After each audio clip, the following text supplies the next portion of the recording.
అందరికీ నమస్కారం. Welcome to Aviyan story world. Mahadevapuram తదుపరి భాగం. మామ్ మామ్ ఏంటి అర్జున్, బయటికి వెళ్తున్నా, టిఫిన్ చేసి వెళ్ళు. వద్దమ్మా అని ఒక పార్క్కి వెళ్తాడు. కాల్ చేసి పార్క్లో ఉన్నా, మీరెక్కడా? విశ్వనాథ్. అర్జున్, నేను వాకింగ్లో ఉన్నాను, నువ్వు ఉన్న ప్లేస్కి 10 మినిట్స్లో వస్తాను. ఆ పార్క్ చూసిన అర్జున్కి మనస్విని గుర్తొస్తుంది. అర్జున్ ట్రైనింగ్ పూర్తి చేసుకుని ముంబైలోనే జాయినింగ్ ఇస్తారు అతనికి. ఒకరోజు మను అర్జున్ కోసం పార్క్లో వెయిట్ చేస్తూ ఉంటుంది. 1 అవర్ తర్వాత అర్జున్ వస్తాడు. చూసి కూడా పట్టించుకోకుండా మొహం తిప్పుకుంటుంది మను పాప. ఇక్కడ మను అనే అమ్మాయి ఉండాలి, ఎవరైనా చూసారా? మనస్విని కోపంగా చూసింది. అర్జున్, ఏంటి మా మను బంగారం అలిగినట్టుంది? మనస్విని, అలగరా మరి? నేనే వచ్చి ప్రపోజ్ చేశానని చులకను కదా ఆఫీసర్ మీకు, ఇంతసేపు వెయిట్ చేపిస్తారా? అర్జున్ వెంటనే మను పక్కన కూర్చుని తన దగ్గరికి జరిగి చాక్లెట్ ఇస్తాడు. అది చూసి తీసుకుని మను కొంచెం పక్కకి జరిగి దూరంగా కూర్చుంటుంది. అర్జున్ నవ్వుకుని మళ్ళీ దగ్గరికి జరుగుతాడు. తను మళ్ళీ కొంచెం దూరం జరిగి ఇంకా బెంచ్ చివర కూర్చుంటుంది. అర్జున్ దూరంగా జరిగి తన ఒడిలో తల పెట్టుకుని పడుకుంటాడు. వెంటనే, ఏంటి ఆఫీసర్ ఇది? ఏమైంది బంగారం? లేవండి, ఇలా పబ్లిక్లో ఎవరైనా పడుకుంటారా? నా కాబోయే పెళ్ళం కాబట్టి పడుకున్నాను. మను, నేనొక పోలీస్ ఆఫీసర్నిరా, బిజీ లైఫ్ ఉంటుంది. పార్క్స్ చుట్టూ తిరగడానికి కాలేజ్ స్టూడెంట్ని కాదు కదా. సరే, కోపం పోయిందా? పోలేదు. వెంటనే తన చేతిని తీసుకుని కిస్ చేస్తాడు. మను తన చేతి వేళ్ళని అర్జున్ తలలో పోనిస్తూ, ఆఫీసర్, నాకు తెలుసు మీకు టైం ఉండదని, కానీ రోజు మార్నింగ్ లేవగానే ఒక గుడ్ మార్నింగ్, నైట్ పడుకునే ముందు ఒక కాల్ చేసి గుడ్ నైట్ చెప్పండి, నేను చాలా హ్యాపీగా ఉంటాను. అర్జున్, ఓకే బంగారం.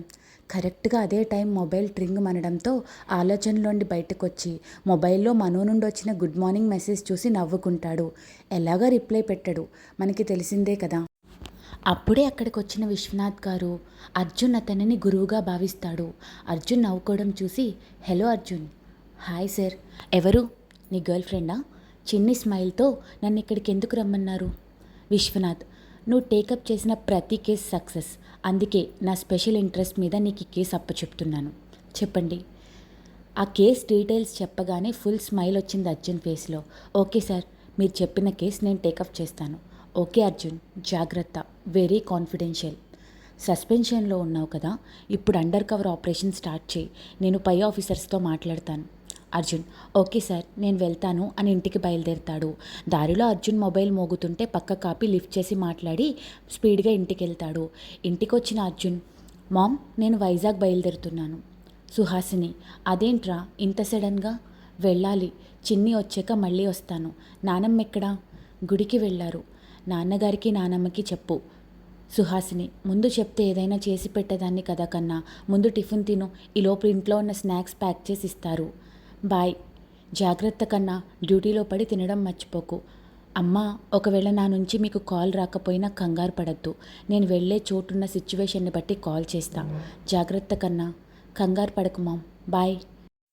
గుడి నుండి వచ్చిన అంజలి గారు, సుహాసిని, కన్నా వచ్చాడా?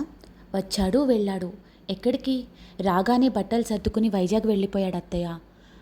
నాకు చెప్పాలి కదా. చెప్పమన్నాడు అత్తయ్య. వీడి గొడవ వీడిదే, చెల్లెలి ధ్యాస లేదు. మన చిన్నీకి ఏమైంది అత్తయ్య ఇప్పుడు? అంజలి, ఏమో తెలీదు సుహాసిని, మనసు అస్సలు బాగాలేదు. దాన్ని అనవసరంగా అక్కడికి పంపామేమో అనిపిస్తుంది. నీకు గుర్తుందా, మనం చిన్న వయసులో తీర్థయాత్రలకు వెళ్ళినప్పుడు అక్కడ ఒక స్వామి చిన్నిని చూసి నన్ను శంకర్ని పిలిచారు. సుహాసిని, అవునత్తయ్య, అప్పుడు ఈయనకి చాలా కోపం వచ్చింది కదా. నేను ఎన్నిసార్లు అడిగినా మీ ఇద్దరూ నాకేమీ చెప్పలేదు. ఏం చెప్పారు అత్తయ్య ఆ స్వామీజీ? చిన్ని గురించే. చిన్నికి 25 ఏళ్లలోపు వివాహం జరగకపోతే మరణమని చెప్పారు. దానికి వాడికి కోపం వచ్చింది. డబ్బుల కోసం నా కూతురు గురించి మాట్లాడతావని తీసుకొచ్చేశాడు మమ్మల్ని. వెంటనే సుహాసిని గారి కళ్ళల్లో నీళ్లు కనిపించాయి. అత్తయ్య, దానికి 25వ పుట్టినరోజు ఇంకో 3 నెలల్లో, అంటే నా కూతురు అని బాధగా అడిగిన ఆవిడ్ని చూసి, కంగారు పడకమ్మా, మొన్న నేను సిద్ధాంతి గారిని కలిశాను. ఆయన కూడా దాని జాతకం చాలా బాగుంది, 3 నెలల్లో పెళ్లి జరిగిపోవాలని చెప్పారు. చిన్ని ఊరి నుంచి రాగానే అభికిచ్చి పెళ్లి చేసేద్దాం. సుహాసిని, సరే అత్తయ్య అని బాధపడుతూ, కానీ అర్జున్ ఒప్పుకుంటాడా? అంజలి, వాడేంటి ఒప్పుకునేది, నాకు తెలిసి ఎలా ఒప్పించాలో. అందుకే నా అత్తయ్య దాంతో ఎప్పుడు ఏదో ఒక పూజలు చేయిస్తారు. అవునమ్మా, కానీ అది భక్తి పెంచుకోకుండా నా మీద భయం, దేవుడి మీద కోపం పెంచుకుంది. పిచ్చి పిల్ల. అంజలి గారు, సుహాసిని, ఏంటత్తయ్య, నీ కొడుక్కి ఈ విషయం చెప్పకు, నమ్మడు సరికదా, నేను చూస్తాను ఏం జరుగుతుందో అని పంతానికి పోతాడు. సరే, బాధపడకు సుహాసిని, నేను నమ్మే ఆ శివయ్య నా మనవరాలకి ఏమీ జరగనివ్వడు. సుహాసిని గారు లేచి దేవుడి గదిలోకి వెళ్ళి దండం పెట్టుకుని కిచెన్లోకి వెళ్ళిపోయారు. టెంపుల్లో ఆద్యతో మాట్లాడి ఇంటికొస్తాడు భార్గవ్. అక్కడున్న ఒక బాక్స్ ఓపెన్ చేసి దాన్ని చూస్తూ, చాలా కోపం ఉంది నా మీద, నేనే నిన్ను ఇక్కడికి రప్పించానని తెలిస్తే చిన్న సైజ్ తుఫాన్ రప్పిస్తావేమో అని ఆద్యతో తన మొదటి పరిచయాన్ని గుర్తు చేసుకుంటాడు. 3 సంవత్సరాల క్రితం ముంబై. ఆ రోజు సోమవారం. ఆ ఏరియాలోనే చాలా ఫేమస్ శివుని గుడి. అప్పుడే అక్కడికి వచ్చాడు భార్గవ్. 6 అడుగుల height, plain white shirt and blue jeans, మెడలో రుద్రాక్షమాల, చేతికి కడియం, మరో చేతికి రోలెక్స్ వాచ్తో. దర్శనం అయ్యాక పంతులు గారు ఉండమంటే వెయిట్ చేస్తున్నాడు. చాలా భక్తి ఎక్కువ కదా మన హీరోకి. టెంపుల్లో కూర్చున్న అతనికి సడన్గా శివుని సాంగ్ వినిపిస్తుంది. అలానే వింటూ ఆ పాటకి చాలా మెస్మరైజ్ అవుతాడు. ముంబైలో తెలుగు పాట, అది వాళ్ళమ్మ పాడే పాట.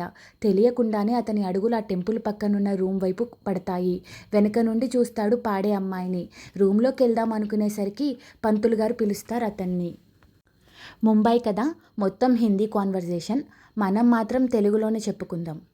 పంతులు గారు, మీరు చెప్పిన పేరు మీద అన్నదానం చేయించాను. ఎల్లుండి చాలా మంచి రోజు, ఆ రోజు రుద్రాభిషేకం జరిపిద్దాం అని ఆయన మాట్లాడి వెళ్ళేసరికి ఆ అమ్మాయి అక్కడి నుండి వెళ్ళిపోయింది. సరేలే అని లైట్ తీసుకుని అతనికి టైం అవ్వడంతో కంపెనీకి బయలుదేరాడు భార్గవ్. గుడి నుండి హాస్టల్కి వచ్చింది ఆద్య. మైథిలి, లెగు, కాలేజ్ టైం అవుతుంది. మైథిలి, అయిపోయిందా నీ భక్తి పాటల ప్రోగ్రాం? నీకు తెలుసు కదా, మండే టెంపుల్కి వెళ్ళకపోతే నానమ్మ చంపేస్తుంది. మైథిలి, నాకు అర్థం కాక అడుగుతాను, మీ నానమ్మ ఇక్కడికొచ్చి చూస్తుందా? ఆద్య, అది మా నానమ్మకి నేనిచ్చే గౌరవం. దేవుడి మీద భక్తి లేకపోయినా నానమ్మ మాట అంటే గౌరవం. అయినా నేను వెళ్ళి జస్ట్ దండం పెట్టుకుని ఆ సాంగ్స్ పాడతారు కదా, రూమ్కి వెళ్ళిపోతా. చాలా ఇష్టం నాకు ఆ సాంగ్స్ అంటే. మైథిలి, సరేలే జరుగు, ఫ్రెష్ అవ్వాలి అని ఇద్దరూ రెడీ అయి కాలేజ్కి వెళ్ళారు. కాలేజ్ గేట్ దగ్గరికి రాగానే ఒక కార్ వచ్చి ఆద్య ముందు ఆగింది. మైథిలి, వచ్చేశాడు నీ వీరాభిమాని. Hi Aradhya, come, I will drop you at college. Aadya, పర్లేదు మీరు వెళ్ళండి, నేను నడవగలను అని వెళ్తుంటే చేయి పట్టుకుంటాడు. వదులు, మర్యాదగా చెయ్యొదులు. అయినా ఇంకా గట్టిగా పట్టుకుని లాక్కెళ్తాడు. ఒకేసారి వదిలించుకుని అతనిని తోసేస్తుంది. ఏయ్, నేనెవరో తెలుసా? నిన్నెలా నా దగ్గరికి తెచ్చుకోవాలో నాకు చాలా బాగా తెలుసు. మైథిలి, రేయ్, నోరు మూసుకుని పో. ఎందుకు దానిని వద్దన్న టార్చర్ చేస్తావు ప్రతిరోజు? నువ్వు నోర్మి, అందం చూసుకునే కదా నీ పొగరు. 1 వీక్ టైం వచ్చి నాకు ఐ లవ్ యూ చెప్పకపోయావో యాసిడ్ పోసిస్తా జాగ్రత్త అని అక్కడి నుండి వెళ్ళిపోయాడు ఆ అబ్బాయి. మైథిలి, పద ఆద్య, ప్రిన్సిపల్కి కంప్లైంట్ చేద్దామనగానే ఇద్దరూ ప్రిన్సిపల్ రూమ్కి వెళ్తారు. భార్గవ్ ప్రతిరోజు టెంపుల్కి వస్తాడు కానీ ఆ వాయిస్ వినపడలేదు. ఎప్పట్లానే టెంపుల్కి వచ్చి పూజ అయ్యాక అర్జెంట్ మీటింగ్ ఉండడంతో వెళ్ళిపోతున్న భార్గవ్కి గుడిలో మళ్ళీ పాట వినిపిస్తుంది. ఎస్, తన వాయిస్ అని కన్ఫర్మ్ చేసుకోగానే ఆ రూమ్ దగ్గరికి వెళ్ళాడు. అలా చూస్తూ ఉండగా పాట అయిపోవడంతో వెనక్కి తిరిగిన తనని చూస్తూ అలానే ఉండిపోయాడు. వైట్ డ్రెస్లో హెయిర్ మొత్తం జడ అల్లి ఒక సైడ్ వేసుకుని ఫేస్ మీద పడుతున్న హెయిర్ని చెవి వెనక్కి పెట్టింది. పెద్ద కళ్ళు, సంపెంగ ముక్కు, చిన్ని పెదవులు, గెడ్డ మీద చిన్ని పుట్టుమచ్చ. పైనుండి కింద వరకు బ్రహ్మ ఎంతో శ్రద్ధగా చేసినట్టు దివి నుండి దిగి వచ్చిన ఏంజల్లా కనిపించింది. హ్యాండ్ బ్యాగ్లో ఏదో సర్దుకుని అక్కడి నుండి బయటకు వచ్చింది. గుడి నుండి తన వెనకాల బయటకు వచ్చాడు భార్గవ్. ఎందుకో తెలియదు, అతని మనసుకు ఆ అమ్మాయికి చాలా నచ్చింది. భార్గవ్కి తెలియకుండానే అడుగుల అమ్మాయి వెనకాల పడ్డాయి. దగ్గరకు వస్తున్న సెక్యూరిటీకి రావద్దని సైగ చేసి ఆ అమ్మాయి వంక చూస్తున్నాడు. అప్పుడే ఆటో ఎక్కి వెళ్ళిపోయింది ఆద్య. వెనకాల వెళ్దాం అనుకునే లోపు విక్రమ్ ఆపాడు. Bhargav personal secretary. సార్, చాలా ఇంపార్టెంట్ మీటింగ్, ఖచ్చితంగా వెళ్ళాలి. భార్గవ్, కానీ ఆ అమ్మాయి. ఒక్క క్షణం షాక్ అయ్యాడు విక్రమ్. ఎందుకంటే భార్గవ్ అమ్మాయిలకి చాలా దూరం. ఎంతో అవసరమైతే తప్ప అమ్మాయిలతో మాట్లాడాడు. కానీ వెంటనే తేరుకుని, ఈవినింగ్కి మీ ముందు ఆ అమ్మాయి డీటెయిల్స్ ఉంటాయి సార్ అనగానే చిన్ని స్మైల్ చేసి కార్ ఎక్కాడు అతను. మీటింగ్ అయ్యి క్యాబిన్కి వచ్చిన భార్గవ్కి ఆద్య డీటెయిల్స్ ఇస్తాడు విక్రమ్. ఆ ఫైల్ ఓపెన్ చేసి పేరు గౌరీ ఆరాధ్య.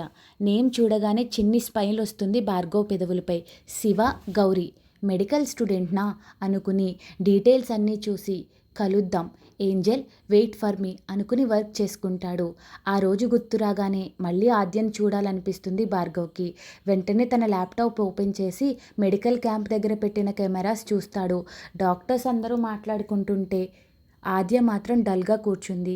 సారీ ఏంజెల్, అలా డల్గా ఉండకే, నేను చూడలేను అని అనుకుంటుండగా లోపలికొస్తుంది శివాని. శివాని, బావా నిన్నెక్కడికి వెళ్ళావు? నువ్వు చేసింది నాకు నచ్చలేదు బావా. భార్గవ్, సిటీకి వెళ్ళాను కానీ దేని గురించి మా? శివాని, ఈ టైంలో ఆ డాక్టర్స్ని రప్పించడం. మన ఊర్లో ఇప్పటికీ 13 మంది అమ్మాయిలు మిస్ అయ్యారు. మళ్ళీ 5 రోజుల తర్వాత దొరికారు. ఈ టైంలో వేరే ఊరి అమ్మాయిలు ఇక్కడికి అవసరమా? వాళ్ళకి ఏమైనా జరిగితే అంటూ ల్యాప్టాప్ సైడ్ చూసింది. కెమెరాస్ పెట్టావా అన్ని చోట్ల? ఆశ్చర్యంగా అడిగింది శివాని. ఈ స్టోరీ మీకు నచ్చితే please like, share and comment. Subscribe to Aviyan story world. Thanks for watching.